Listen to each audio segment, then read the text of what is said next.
예배에 나오신 여러분들 찬양합니다. 특별히 오늘 보혜사 성령님에 대한 말씀인데 우리 찬양대에서도 귀한 성령에 대한 찬양을 불러주셔서 감사합니다. 우리 옆에 사람들하고 인사합시다. 사랑합니다. 축복합니다.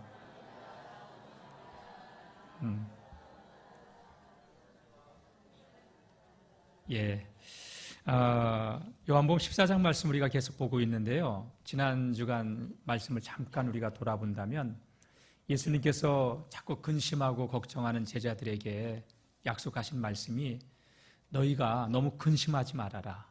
걱정하지 말아라. 여러분 세상을 살아가면서 우리가 근심 걱정되는 일들이 많잖아요. 주님은 제자들에게 당신이 떠나간다고 하니까 두려워하고 근심하는 그들에게 너희가 나를 믿는다면 내가 하는 일을 너희도 할 거야. 아니 더 큰 일도 할 수 있어. 그 정도가 아니야. 더 큰 일도 할 수 있어. 그리고 너희가 나를 믿고 기도하면 내가 내 이름으로 기도하면 내가 시행할 거야. 여러분 기도는 억지로 하는 게 아니에요. 누림이에요. 기도에 대한 비밀. 너희가 내 이름으로 기도하면 나는 시행할 거고 내 아버지는 아들로 인하여서 영광을 받으실 거야. 왜 이 풍성한 삶을 너희가 포기하느냐. 누려라. 그런 말씀을 하신 거예요. 그런데 제자들이 여전히 그 얼굴 빛에는 근심 걱정이 가득 차 있었던 것 같아요. 성경에 나오지 않아요. 그래서 예수님께서 또 한 가지 말씀을 오늘 해주시는 거예요. 성령님에 대한 말씀을. 뭐라고 말씀하시는지 우리 16절을 한번 읽어볼까요? 시작. 내가 아버지께 구하겠으니 그가 또 다른 보혜사를 너희에게 주사 영원토록 너희와 함께 있게 하리니. 야야야 얘들아 내가 아버지께 구할게. 그럼 아버지가 또 다른 보혜사를 너희에게 주사 다 같이 영원토록 나와 함께 우리와 함께. 우리 주님이 제자들을 위해서 친히 내가 아버지께 구하겠다. 다른 보혜사를 보내달라고. 근데 그 보혜사는 영원토록 너희와 함께 있을 것이다. 보혜사라고 하는 말은요, 헬퍼, 돕는 자란 뜻이에요. 원어는 파라클레토스. 이 말의 뜻은 위로자, 상담자, 조언자, 대언자, 중보자라는 뜻이에요. 파라, 옆에서 우리를 도우시는 분, 대언해 주시는 분, 위로해 주시는 분, 함께 해 주시는 분, 인도해 주시는 분, 그런 분이라는 거예요. 성령님은. 이 성령님은요 창세전부터 계셨어요. 이 세상을 창조하실 때부터 하나님의 신이 수면에 운행하셨잖아요. 세상 창조사에게 함께 하셨던 신이고, 그리고 여러분 예수님이 이 땅에 오실 때도 이 성령님은 역사하셨어요. 동정녀 마리아의 몸에서 성령으로 잉태하시고, 또 예수님께서 요단강에서 세례 요한에게 세례받고 나오실 때 성령이 하늘로부터 비둘기같이 임하면서 예수님이 이 땅에서의 공생의 3년의 사역을 하는 동안 사도행전 10장 38절 말씀 보게 되면 성령께서 나사렛 예수에게 능력과 권능을 기름 붓듯 하셨음에 저가 마귀에게 눌린 자를 고치시고 모든 병약한 것을 다 고치셨다고. 예수님이 사역하는데도 성령께서는 함께 하셨던 것이지요. 그리고 죽으셔서 무덤에 계실 때 여러분 무덤 문을 열고 부활하셔서 나오시고 또 하늘로 승천하실 때도 우리 성령님께서 함께 해 주신 줄로 믿습니다. 그 정도가 아니죠.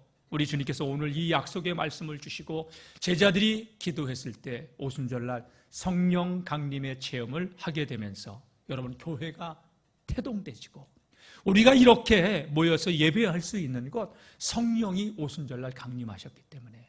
만약에 성령님께서 오시지 않았다면 여러분 이 땅의 교회는 존재할 수가 없었던 겁니다. 교회는 음부의 권세를 깨뜨릴 수 있는 이 땅의 유일한 하나님의 희망입니다. 교회를 세우시고 또 그 정도가 아니라 교회에 생명을 불어 넣어주시고, 그래서 성도는 성령의 능력으로 살아가야 돼요. 성령에 대해서 우리가 지식적인 암도 중요하지만 누림의 삶이 우리에게 필요한 줄로 믿습니다. 주님은 그 성령님이 우리를 떠나지 아니하시고 영원토록 함께 해주신대요. 이 비밀을 깨닫고 누릴 수 있기를 축원합니다. 오늘 보혜사 성령을 내가 아버지께 구하겠으니 그 보혜사 성령님이 이 땅에 오신다고 약속하신 거예요. 돕는 자, 헬퍼, 우리의 곁에서, 저와 여러분들을 늘 곁에서 도와주시는 분. 광야 같은 인생길 살아가면서 힘들고 지쳐 있을 때 성령님은 우리와 임마누엘 함께 하시는 줄로 믿습니다. 여러분, 세계에서 가장 높은 산맥이 있죠. 히말라야 산맥. 여기에는 8,000m가 넘는 봉우리들이 14개나가 있대요. 우리나라의 산악인 어몽일 대장으로 비롯해서 7명의 산악인들이 그 14등자를 다 정복을 했다고 그러더라고요. 단독 등정 이런 것도 나와요. 근데 여러분, 단독으로 등반을 했는데 여러분 사진은 어떻게 찍어? 삼각대 가지고 올라갔나? 아니에요. 누가 옆에서 찍어주는 거죠. 그 사람들이 누구냐? 셀파예요. 그 히말라야의 고산지대에 사는 4,000m, 5,000m에서 사는 그 셀파들이, 그 사람들은 우리와 다른 폐의 기능들을 가지고 있어요. 그래서 높은 고산지대에 올라가도 그들은 호흡이 우리하고 달라요. 그리고 길을 너무나도 잘 알아요. 그들이 없다면 여러분 그 긴 여정 가운데 산악인들이 자신들이 짐을 다 가지고 가야 되는데 그들이 쥐어주고 인도해주고 도와주고 등정하는 그 순간까지 그들이 산악인들과 함께하면서 등반에 성공할 수 있도록 도와주는 거예요. 여러분 아무리 셀파라 하더라도 산사태나 이런 위기가 만나면 그들은 얼어 죽기도 하고 여러분 실종되기도 해요. 그런데 하나님은, 우리 성령님은 우리를 여러분 떠나지 않고 그리고 영원히 살아계시고 우리와 함께 하시는 줄로 믿습니다. 그래서 성도들이 이 땅을 살아가는 동안 절대 내 힘으로 살려고 하지 마세요. 다 같이 오직 성령의 도우심으로 그분이 영원히 우리와 임마누엘 함께 해주신다고 약속하셨어요. 사실은 계속 주님께서 왜 이런 말씀들을 제자들에게 해주실까요? 3년 동안 따라다녔는데 주님이 떠난다니까 너무 기가 막힌 거야. 그 두려운 거예요. 걱정이 되는 거예요. 그래서 주님께서 오늘 말씀엔 내가 아버지께 구하겠으니 그가 또 다른 보혜사를 돕는 분을 너희에게 주사 영원토록 너희와 함께 해주실 것이다. 광야 같은 세상을 살아가는 동안 주님이 성령으로 지금도 우리와 함께 하심을 믿고 승리하며 살아갈 수 있기를 축복합니다. 원래 인간은요, 하나님이 함께 해주시는 사람들이었어요. 에덴 동산에서 아담과 하와가 죄가 세상에 들어오기 전에는 하나님이 우리와 함께 하셨어요. 근데 죄가 들어오니까 하나님과 단절이 일어나는 거예요. 단절이 일어나니까 두려운 거예요. 불안한 거예요. 하나님과의 관계가 끊어지니까. 하나님이 동산을 거니시면서 아담을 부르셨을 때 죄가 들어오니까 아담은요 불안해서 바위 뒤에 숨어요. 원래 인간은 하나님의 형상대로 지음받은 존재이기 때문에 여러분 하나님 안에서 살아가야 되는 존재들이에요. 그래서 우리가 연약한 우리를 하나님께서는 사랑하셔서 독생자 예수님을 보내셨고 독생자 예수님이 떠나시면서 다시 보혜사 성령님이 우리 가운데로 오시는 줄로 믿습니다. 그런데 우리 16절 다시 한번 읽어볼게요. 시작. 내가 아버지께 구하겠으니 그가 또 다른 보혜사를 너희에게 주사 영원토록 너희와 함께 있게 하리니. 여기 보면 그가, 아버지가, 하나님이 또 다른 보혜사를 너희에게 주사. 이상하죠? 또 다른 보혜사? 보혜사를 그럼 또 다른 보혜사라고 예수님이 말한다고 하는 것은 이미 보혜사를 다른 분을 보내주셨다는 거예요, 우리에게. 그 보혜사는 누구야? 우린 처음 듣는 얘기 같잖아요. 또 다른 보혜사 이전에 보혜사가 있다는 거예요. 사도 요한은 그 보혜사가 누군가를 이야기해요. 요한일서 2장 1절을 한번 보겠습니다. 시작. 나의 자녀들아, 내가 이것을 너희에게 쓰면 너희로 죄를 범하지 않게 하려 함이라. 만일 누가 죄를 범하여도 아버지 앞에서 우리에게 대언자가 있으니 곧 의로우신 예수 그리스도라. 여기 보면 우리에게 대언자가 있으니, 우리가 죄를 범하여 아버지 앞에 설 때 우리에게 대언자, 중보자, 도우시는 분, 이 대언자란 말이 여러분 파라클레토스, 보혜사, 파라클레토스 똑같은 단어를 쓰고 있어요. 그 대언자가 있으니 곧 의로우신 예수 그리스도라. 아멘. 여러분, 예수님이 성령님 이전에 오신 우리를 돕는 보혜사였다는 거예요. 우리 곁에서. 그래서 예수님이 이 땅에 오실 때 천사 가브리엘이 나타나서 뭐라고 얘기해요? 보라, 처녀가 잉태하여 아들을 낳으리니 그 이름을 임마누엘이라 하리라. 이는 하나님이 우리와 함께 계심이라. 아멘. 예수님은 보혜사로 먼저 오셨던 거예요. 우리 인생들이 죄를 범했을 때, 죄 문제로 인해서 하나님 앞으로 나가지 못하게 됐을 때, 우리 주님께서 우리의 죄 문제를 해결하시기 위해 십자가에 죽으셨고 하나님 은혜의 보좌 앞으로 담대히 나아갈 수 있도록 은혜를 베풀어 주시고, 그리고 우리와 함께 해주시기 위해서 이 땅에 오신 구원자 예수 그리스도인 줄로 믿습니다. 예. 로마서 8장 34절은 이렇게 말씀합니다. 시작. 죽으실 뿐 아니라 다시 살아나신 이는 그리스도 예수시니 그는 하나님 우편에 계신 자요 우리를 위해서 간구하시는 자신이라. 하나님 우편에 계실 뿐만이 아니라 지금도 우리를 위하여 친히 중보하며 간구하시는 분이시다. 아멘. 보혜사라는 거예요. 그래서 예수님이 제자들에게 내가 아버지께 구하겠으니 그가 또 다른 보혜사를 너희에게 주사 영원토록 너희를 떠나지 않을 것이다. 나는 떠나지만, 왜? 나는 육을 가졌기 때문에 너희들과 이쪽에 함께하면 내가 이쪽에 함께할 수 없지만 보혜사 성령님은 어디에나 무소부지 영이시기 때문에 시간과 공간과 그 모든 것을 초월하여, 시대를 초월하여 영원히 함께 하시는 분으로 오시겠다는 것. 그래서 예수님께서 내가 떠나가는 것이 너희에게 유익이라. 할렐루야. 그가 오시면 영원토록 너희와 함께 하신다고 말씀하신 것이죠. 자, 우리 17절 말씀을 한번 읽어보도록 하겠습니다. 시작. 그는 진리의 영이라. 세상은 능히 그를 받지 못하나니 이는 그를 보지도 못하고 알지도 못함이라. 그러나 너희는 그를 아나니 그는 너희와 함께 거하시며 또 너희 속에 계시겠음이니라. 아멘. 성령님은 진리의 영이에요. 세상은 성령님을 받지 못한다고 했어요. 보지도 못하고, 왜? 보지 못하니까 알지도 못하는 거예요. 세상은 절대 성령을 받을 수 없어요. 세상 사람들이요, 아무리 여러분 잘나고 똑똑해도 성령을 받지 못해요. 도덕적으로 성품적으로 여러분 아무리 뛰어나도 그들은 성령을 받지도 못하고 보지도 못하고 알지도 못한다고 주님은 이야기해요. 그런데 우리는 성령을 압니다. 어떻게 아냐? 믿음으로 하는 거예요. 아멘. 성령님이 지금도 믿는 자들의 마음속에 내주하고 계심을, 우리와 함께 하고 계심을 믿으십니까? 여러분, 질문 하나 할게요.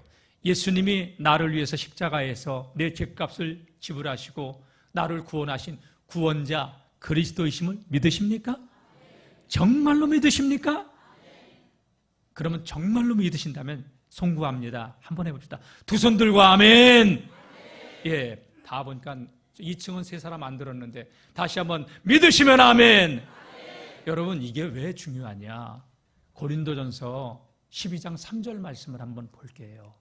왜 우리가 입으로 예수 그리스도를 시인하는 게 중요한가? 시작. 그러므로 내가 너희에게 알리노니 하나님의 영으로 말하는 자는 누구든지 예수를 저주할 자라 하지 아니하고 또 성령으로 아니하고는 누구든지 예수를 주시라 할 수 없느니라. 예수님이 나의 주, 나의 하나님, 나의 그리스도라고 시인할 수 있다는 것은 저와 여러분들의 마음속에 성령께서 내주하고 계시고 동행하여 주시고 떠나지 아니하시고 함께 하시기 때문에. 아멘. 여러분, 우리가 예수님을 마음속에 모신 자는 예수님을 저주하지 않고 그분이 나의 주님이야, 내 인생의 모든 문제의 해답이야 라고 말할 수 있다는 것은 우리 안에 성령께서 내주하고 계시기 때문에 그렇다는 거예요. 아멘. 그 성령이 여러분들을 버리지 않고 떠나지 않고 영원토록 주님이 우리를 부르시는 그날까지, 주님이 다시 오시는 그날까지 여러분 우리와 함께 하시는 줄로 믿습니다. 이게 어떻게 일어나는 사건이냐? 바로 예수님을 우리가 입으로 시인하고 영접하는 순간, 사람이 마음으로 믿어 의에 이르고 입으로 시인하여 구원에 이른다고 했잖아요. 요한복음 1장 12절은 영접하는 자, 곧 그 이름을 믿는 자들에게 뭐가 돼요? 하나님의 자녀가 되는 권세를 주셨으니. 아멘. 예. 영접이란 곧 그 이름을 믿는 자, 예수 이름을 믿는 자. 여러분, 예수님을 다 믿잖아요. 그분을 우리의 주님으로 영접했잖아요. 자, 요한계시록 3장 20절 말씀 한번 볼까요? 시작. 볼지어다 내가 문 밖에 서서 두드리노니 누구든지 내 음성을 듣고 문을 열면 내가 그에게로 들어가 그와 더불어 먹고 그는 나와 더불어 먹으리라. 아멘. 보세요. 예수님이 지금 문 밖에서 두드려요. 여러분, 현관문이 굳게 잠겨 있으면 안에서 열어주지 않으면 목사님 비밀번호 열고 들어가면 되죠. 비밀번호도 몰라. 열어줘야지만 들어가. 열어줘야지만 들어가. 여러분, 우리가 여기 보세요. 이 문은 현관문이 아니에요. 마음의 문이에요. 예수님께서 우리의 마음의 문을 수도 없이 놓고 하는데 마음의 빗장을 걸어 잠그고 열어주지 않는 사람은 주님이 들어올 수가 없어요.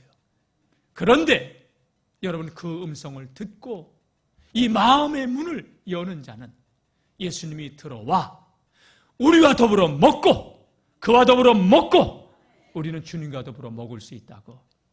여러분, 그러니까 여기서 문을 여는 일은 누가 하는 거예요? 저와 여러분 개인이 하는 거예요. 마음의 문은 우리가 여는 거예요. 내가 여는 거예요. 그럼 주님이 하실 일은요, 문 여는 자에게 들어오신다고 한 거예요. 그런데 여러분, 왜 원수마귀를 도적이요 강도라고 하는지 알아요? 예수님은 인격적이라, 성령님은 인격적이라 우리가 마음의 문을 열 때 여러분 우리 안으로 들어오시는데, 도적이나 강도는 문을 따고 들어와, 담 넘어 들어와, 창문 열고 들어온단 말이에요. 초청하지 않아도. 과거의 상처, 아픔, 과거의 쓴뿌리를 통해서 어느 틈인가 내 마음에 싹 들어와서 주인 노릇하고 있는 거예요. 마음 깊은 요새에 탁 숨어가지고.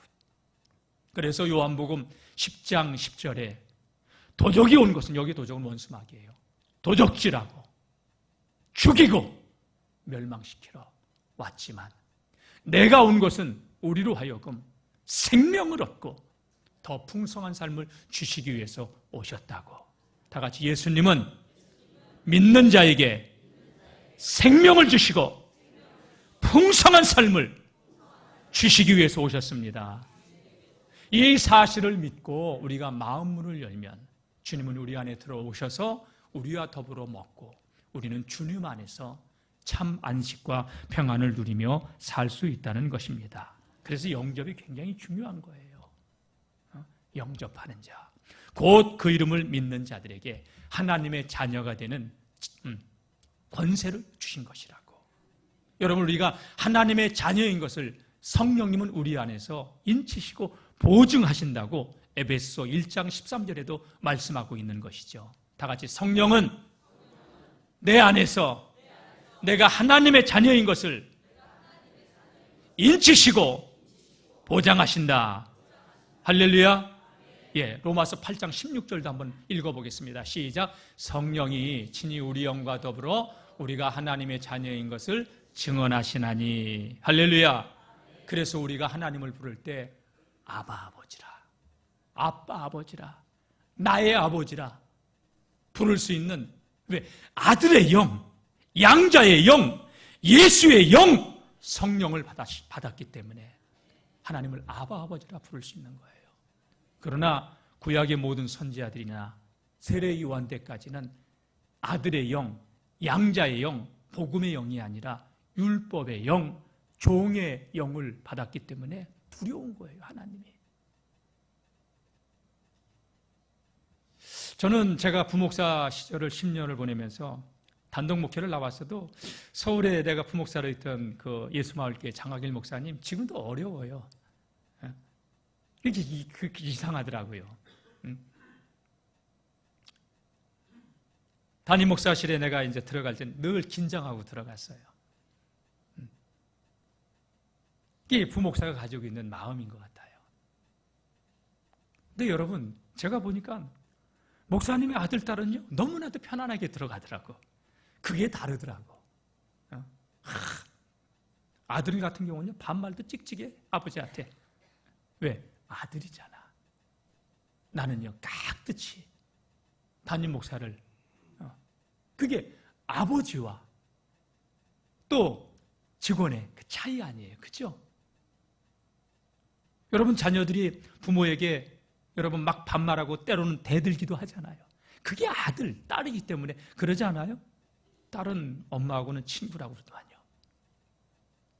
여러분, 자녀라고 하는 것은 놀라운 특권이에요.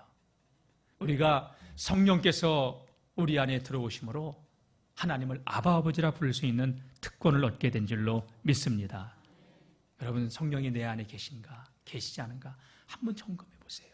예수님을 나의 구주, 나의 하나님이라고 고백할 수 있는 자는 내 안에 성령이 계시다고 하는 건데, 성령이 계신다고 하는 정도가 아니라 충만함을 누릴 수 있기를 축복합니다. 사도 바울은 고린도 교회에 편지를 하면서 이런 글을 썼어요. 고린도전서 1장 13절을 한번 볼까요? 고린도후서 13장 5절입니다. 시작. 너희가 믿음 안에 있는가? 너희 자신을 시험하고 너희 자신을 확증하라. 예수 그리스도께서 너희 안에 계신 줄을 너희가 스스로 알지 못하느냐? 그렇지 않으면 너희는 버림받은 자니라. 믿음에 있습니까? 우리 자신을 시험해 보세요. 확증해 보세요. 만약 예수 그리스도께서 내 안에 계신 줄을 우리가 알지 못한다면 버림받은 자라고. 영접하는 자, 곧 그 이름을 믿는 자들에게는 하나님의 자녀가 되는 권세를 주셨음을 믿고 충만하시기를 주의 이름으로 축원합니다. 여러분, 가슴에 한번 손을 한번 대보세요. 그리고 한번 따라해 보세요. 성령님은 나를 영원히 떠나지 아니하신다. 나를 지키시고 보호해 주신다. 가장 좋은 길로 옆에서 인도하신다. 믿어지시면 아멘. 여러분, 다른 기도하지 마세요. 하나님, 우리 아들 주시옵고 아픈 것 치료해 주시옵고. 여러분, 이런 기도도 해야 되지만 성령님이 나와 함께 하시고 나를 지켜주시고 나를 보호해 주시고 계속 반복해서 기도하세요. 나는 하나님의 자녀다. 아무리 생각해도 난 망하기 틀렸다. 왜? 성령이 내주하시고 함께 하시기 때문에. 망하기 틀렸다고 하는데도 아멘 소리가 그렇게 현찮아요. 나는 아무리 생각해도 하나님의 자녀이기 때문에 망하기는 틀려먹었다. 아멘. 예수 그리스도의 피값으로 샀잖아요. 저와 여러분들이 얼마나 귀중한 가치 있는 존재인데요. 예수님의 피값으로 구속함을 받은 예수님 짤이 인생드림을 깨닫고 누리시기를 축복합니다. 주님 떠나지 않고 세상 끝날까지 우리와 함께 해주신대요. 그냥 버려두지 않는데요. 고아처럼. 자, 18절 말씀 한번 읽어보겠습니다. 시작. 내가 너희를 고아와 같이 버려두지 아니하고 너희에게로 오리라. 예수님은요, 우리를 고아처럼 버려두지 아니하고 다시 오신대요. 버려두지 않겠다? 기가 막힌 은혜의 말씀이에요. 보혜사 성령님으로 다시 와서 너희와 함께 하겠다. 내가 떠나가지만 다시 오겠다. 예수님의 깊은 사랑을 느낄 수 있는 말씀이에요. 고아는요, 아무도 없기 때문에 외롭고 또한 불안하고 두려워요. 미래가 없기 때문에 두려워요. 여러분, 두려워하지 마세요. 불안해하지 마세요. 외로워하지 마세요. 성령님이 우리와 함께 하심을 믿고 누리시기를 축원합니다. 하나님을 안 믿는 사람들이요, 여러분 세상의 고아예요. 그들은 우주의 고아예요. 그러니까 그들은 뭘 해도 두려운 거야. 불안한 거야. 그게 뭘 해도 미쳐야 되는 거야. 그게 술이든 쾌락이든 음란이든 도박이든 마약이든 뭔가에 미쳐야 되는 거야. 주중에 기자였던 친구한테 카톡에 2장의 사진이 날라왔어요. 이태원에 사는 친구한테 받은 사진이라고 하면서, 이태원에 사는 친구가 그 이태원에는 10개 정도의 게이바가 있대요. 그러면서 쓰레기통에 보여주는데 항문 관장한 거, 이 어마어마하게 많아. 그 숙박업소에서 나온 것 같아요. 그게 게이바. 여러분, 그걸 보는데 그냥 뭘 해도 공허한 거예요. 이성간에 교제하는 것으로 만족할 수 없어서 남자가 남자로 더불어 부끄러운 일을 해도 부끄러운 줄 모르고, 뭘 해도 공허해요. 뭘 해도 불안해요. 뭘 해도 두려운 거예요. 내적이 허기. 왜? 원래 인간은 하나님의 형상대로 지음받은 존재이기 때문에 하나님 안에서 살아가야 되는 존재들인데, 하나님이 없으니 여기가 뻥 뚫린 빈 같습니다. 뭘 해도 채워지지가 않는 거예요. 채워도 채워지지 않는 이 영적인 공허함 때문에 미쳐서 살아가고 있는 것이죠. 현대인들은 어른이고 아이들이고 뭔가 모를 불안함 속에서, 고독함 속에서 그렇게 몸부림치면서 살아가고 있는 거예요. 예수 믿는 우리들도 때때로 종종 우리도 그런 때는 있지만, 왜 그러냐? 성령 충만하지 않아서 그래요. 하나님의 영으로 충만할 수 있기를 주님의 이름으로 축복합니다. 우리가 때로 느끼는 이 고독은요, 현대인들의 그 실존의 고독은 아니에요. 예수님이 함께 하시지 않는다고 하는 불안함 때문이지. 근데 주님은 내가 너를 떠나지 않을 거야. 내가 너를 지켜줄 거야. 내가 너와 함께 할 거야. 네. 여러분, 저 어렸을 때요, 강아지가 굉장히 무서웠어요. 어머니가 심부름을 시키러 가게를 가려면 저쪽에다 묶어놓은 개가 한 마리 있었어요. 요만한 발발이야. 근데 그 앞을 지나가야 가게를 들어갈 수 있어. 근데 줄에 묶여 있어. 줄에 묶여 있어도 짖는 게 왜 이렇게 무섭든지. 그래가지고요, 집에서 먹을 거 없나? 그래서 그걸 가지고요 가요. 앙앙 짖으면요, kop에서 탁 던지고 할 때 내가 뛰어갔어. 무서우니까. 여러분, 무서우니까 그러는 거예요. 그리고요, 한 번은 어머니하고 이렇게 길을 가는데 나를 괴롭히는 애가 있어. 근데 개를 봤는데 까불고 있어. 근데 백그라운드에 누가 있어? 야, 이게 그런 거더라고요. 여러분, 저와 여러분들의 배경은 창조주 하나님, 전능하신 하나님, 살아계신 하나님, 어제나 오늘이나 영원토록 동일하신 하나님, 그 하나님이 성령으로 세상 끝날까지 우리와 함께 해주신대요. 그래서 주님이 이런 말씀을 하신 거예요. 얘들아, 왜 두려워해? 나는 육을 가지고 있기 때문에 영원히 너희와 함께 할 수 없어. 예수님이 여러분 오병이어의 기적 이후에 제자들을 먼저 바다 건너편으로 보내요. 그때 제자들이 풍랑을 만나요. 풍랑을 만나고 있을 때 예수님이 한밤중에 걸어오잖아요. 내니 두려워 말라 했더니, 주님이라면 나를 걸어오라고 명하소서. 베드로가 건너가잖아요. 무리를 걷잖아요. 근데 환경을 보고 빠지잖아요. 믿음이 없는 자여, 왜 의심하였느냐 하면서 건져내시죠. 여러분, 예수님이 옆에 없으니까 두려운 거예요. 이때로는 옆에 계셔도 배에서 주무시고 계셨어요. 풍랑을 만났어요. 두려워하는 거예요. 왜 두려워하느냐? 여러분, 육을 가졌기 때문에 예수님은 두 공간에 함께 존재할 수 없어요. 예수님은 육을 가지고 있기 때문에 시간을, 공간을 초월할 수가 없어요. 그러나 성령 하나님은 영이시기 때문에 시간도 공간도 초월하셔서 과거나 현재나 미래나 동일하신 주님으로 역사하시는 거예요. 그래서 주님이 얘들아, 내가 가는 게 유익이야. 나는 육을 가졌기 때문에 너희들과 이곳저곳에서 함께 할 수 없어. 너희들 나 때문에 내가 없으면 불안해하잖아. 불안해할 이유도 없어. 너희가 나를 찾아다닐 이유도 없어. 내가 함께 하니까 영으로. 그래서 떠나는 것이 유익이라. 그렇게 말씀하신 거예요. 자, 요한복음 16장 7절을 한번 보겠습니다. 시작. 그러나 내가 너희에게 실상을 말하노니 내가 떠나가는 것이 너희에게 유익이라. 내가 떠나가지 아니하면 보혜사가 너희에게로 오시지 아니할 것이요 가면 내가 그를 너희에게로 보내리니. 예.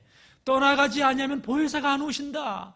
가면 내가 보혜사를 너희에게 보낼 것이다. 그래서 떠나는 것이 유익이라. 그러니까 제발 두려워하지 말라는 거예요. 이 요한복음 보게 되면 예수님께서 계속 성령에 대해서 강조해요. 앞으로 한 번 더 볼 거예요. 사랑하는 성도 여러분, 한번 따라해 보세요. 나는 고아가 아니다. 하나님이 성령으로 나와 함께 하신다. 이걸 누리는 거예요. 신앙생활은 지식이 아니에요. 많은 이들이 신앙이 지식에서 멈춰 있어요. 여러분, 머리의 신앙이 아니라 가슴의 신앙. 머리와 가슴은 자로 재면 한 30cm, 40cm 될 거예요. 근데 여기에 신앙이 여기로 내려오는 데는 때로는 3년이 더 걸릴 수도 있고 30년이 더 걸릴 수도 있어요. 어떤 사람은 머리로는 이해하는데 가슴이 안 와가지고 죽을 때까지 머리의 신앙으로 멈추는 사람이 있어요. 여러분, 교회 앞에 산다고 교회를 나오는 게 아니잖아요. 그 집에 가서 물건을 많이 팔아준다고 그 사람이 예수를 믿는 것도 아니에요. 여러분, 가나안 땅도 40년이 걸렸어요. 한 달이면 춤을 추며 가도 걸어갈 수 있는 거리인데. 여러분, 그런 거예요, 여러분. 머리의 지식의 신앙이 아니라 가슴으로 믿어지는 그러한 신앙을 갖고 승리할 수 있기를 주님의 이름으로 축원합니다. 많은 그리스도인들이 근심과 고독과 무력감 속에서 살아가고 있어요. 왜? 머리로는 알아. 그러나 마음이 텅텅. 주님이 함께하지 않으니까. 신앙생활은 주님과 함께하는 삶이에요. 그래서 예수님이 계속 기도하라고 강조하는 거예요. 그래서 예수님도 그 성령의 기름 부음의 은혜를 위해서 새벽에도 기도하고 밤이 맞도록 기도하고 절야하면서 기도하고 금식하면서 기도하고 예수님도 늘 기도 생활에 힘썼어요. 여러분, 적어도 우리 교회 성도님들 하루에 30분 이상씩 기도하고 그 30분 기도가 되시는 분들은 1시간 이상씩 기도하고 기도하자니까 아멘 소리도 안 나오네요. 기도합시다. 다 같이 기도는 누림입니다. 그래요. 무기력한 이유 보세요. 기도하지 않기 때문에, 영적으로 잠을 자고 있기 때문에, 깨어있지 못하기 때문에 그렇습니다. 불신앙, 그러니까 지식의 신앙은 자꾸 불신앙을 해요. 믿음의 고백을 하지 않아요. 여러분, 가슴의 신앙은 때로는 실족하여 넘어져도 다시 오뚜기처럼 일어날 수 있는 힘이 있어요. 그 힘을 갖고 살아계심을 누리는 우리 모든 믿음의 성도님들이 될 수 있기를 주님의 이름으로 축복합니다. 자, 19절에서 20절 말씀 한번 읽어보겠습니다. 시작. 조금 있으면 세상은 다시 나를 보지 못할 것이로되 너희는 나를 보리니 이는 내가 살아있고 너희도 살아있겠습니다. 성령으로 살아있겠다는 거예요. 성령으로 함께 하신다는 거예요. 물론 부활의 주님을 본다는 얘기도 의미가 있어요.